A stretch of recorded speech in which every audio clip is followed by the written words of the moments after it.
The War That Never Ended. Modern Paganism Under Attack. Part 1. The Sword and the Flame. They tell us paganism died quietly, that it withered away when the light of a new faith rose over Europe.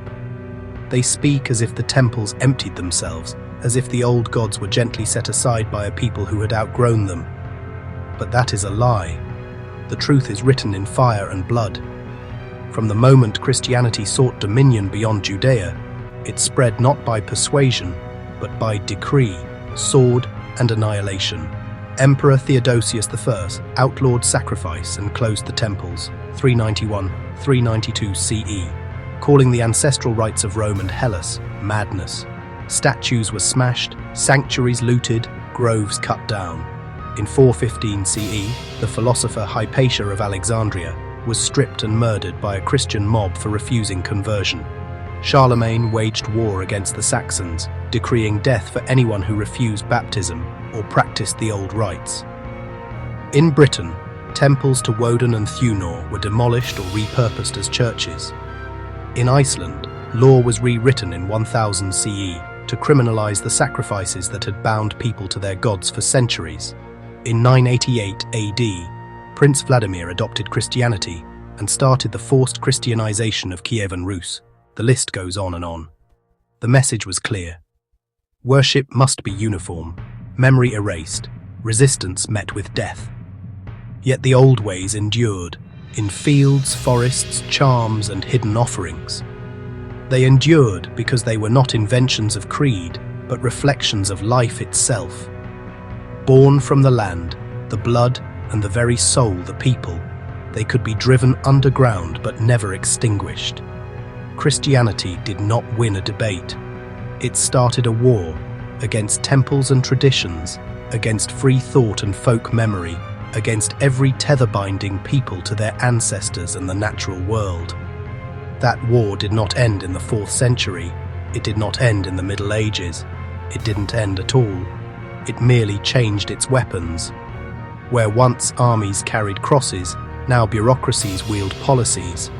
Where once groves were cut down, sacred gatherings are driven from parks in the name of public safety. Where once philosophers were dragged behind chariots, today pagan voices are silenced by deplatforming and smear campaigns. The methods shift, but the aim is constant: to erase, delegitimize, and control. Part 2. The Modern Fronts of Suppression. The empire no longer marches beneath a crimson banner crowned with a cross. Today, it wears the masks of democracy, media, bureaucracy, and public safety. Yet its goal remains unchanged: to keep paganism from re-emerging as a living force. The assaults no longer come as open massacres, but as laws, headlines, police orders, and corporate algorithms. The war never ended. It only put on new uniforms. 1. The law as a new sword. Greece, 2025. Archaeologist Evangelos Bexis began building a temple to Zeus and Pan. The Greek Orthodox Church and state prosecutors intervened. He was arrested, and the temple's construction halted. He was warned that if he dared to perform rites, further charges would follow. Still, the opening ceremony went ahead, a small but defiant act under threat of prison. United Kingdom, 2023. When a folkish heathen moot at Stonehenge was announced, police invoked counter-terrorism programs originally created for Islamist extremism. The crime? Ancestry-based orientation. No violence, no law-breaking, only wrong thoughts. United States, 2010. An Odinist group was forced out of a public park during ritual, authorities citing vague public safety threats. No danger ever emerged. The ritual ended anyway. Britain's Online Safety Bill, 2025. With broad new powers to police harmful content, regulators now have authority to digitally erase entire traditions deemed extremist. It is the 21st century version of temple destruction. 2. Media, the new Inquisition. Where ancient law banned sacrifice, modern media brands practitioners as monsters. United States, 2023-24. In the Delphi murder case, headlines screamed of a white nationalist Odinist ritual killing. No evidence was ever produced, yet the phrase repeated endlessly, branding a whole faith as violent. Vice, 2017, a video titled "For Whites Only, This California Church Worships Thor," equated ancestral devotion with hate ideology before a single word was spoken. The Guardian, 2021, Inside America's Last Whites-Only Church, framed the Asatru Folk Assembly as extremist, ensuring pagan religion was defined in racial terms before readers even engaged. The formula is simple: ethnic heritage plus ancestral pride equals extremism. It is propaganda by association. 3. Bureaucratic Harassment Glasgow, 2025. Pagan and humanist speakers were cut from a cathedral celebration after Christian leaders threatened withdrawal. US military, 1999. Politicians tried to ban Wiccan rituals on bases.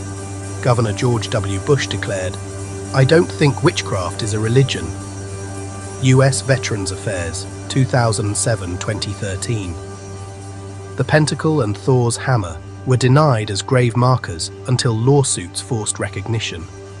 Neutrality ends where pagan recognition begins. 4.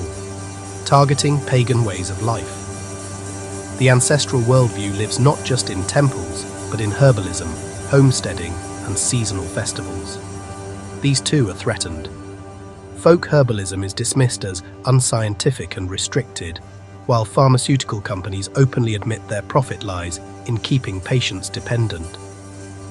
Pagan shops face zoning battles, protests, and bans. At seasonal festivals, Christian disruptors are often shielded by police, while pagans are told to disperse. 5. Digital erasure algorithms act as bishops. Pagan creators are demonetized, shadow banned, or deplatformed under vague hate speech policies. Videos on Indo-European tradition are flagged as extremist. Hostile media is boosted. Pagan voices are suppressed. 6. Pre-crime doctrine. The newest weapon is suspicion itself. Police invoke counter-extremism programs against peaceful moots. Platforms downrank content before it is flagged. To be pagan is itself treated as evidence of potential guilt. 7. The weaponization of hate labels. Watchdog groups like the ADL and SPLC now serve as cultural inquisitors. Runes such as Athala Algiz and Sawilo, even Thor's hammer, are branded as hate symbols because of their use during World War II and modern gang use. Context, history, and sacred use are ignored. By this logic, the Christian cross, worn by crusaders, clansmen, and inquisitors, would also be suspect. Using this logic, all Christians could be classified as KKK members. Yet it's only ever pagan heritage is stigmatized. This strategy erases symbols not by fire but by stigma, creating fear in employers, platforms, and the public. The target is not criminality, it is legitimacy itself.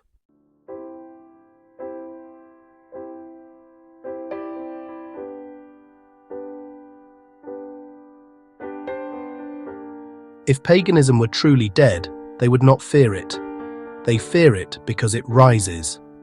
Because it restores bonds they cannot control, to nature, to ancestry, to the soul itself. Because it teaches that the divine is not locked in foreign scripture, but lives in wind and stone, earth and water, blood and bone. Such people cannot be ruled easily. They cannot be bought with hollow comforts or cowed by hollow threats. So the war goes on. Modern empire thrives on dependency, on its markets, its narratives, its technologies. Paganism shatters that. It teaches that the land is holy without permission, that ancestors stand behind us without sanction, that gods may be spoken to without priests or mediators.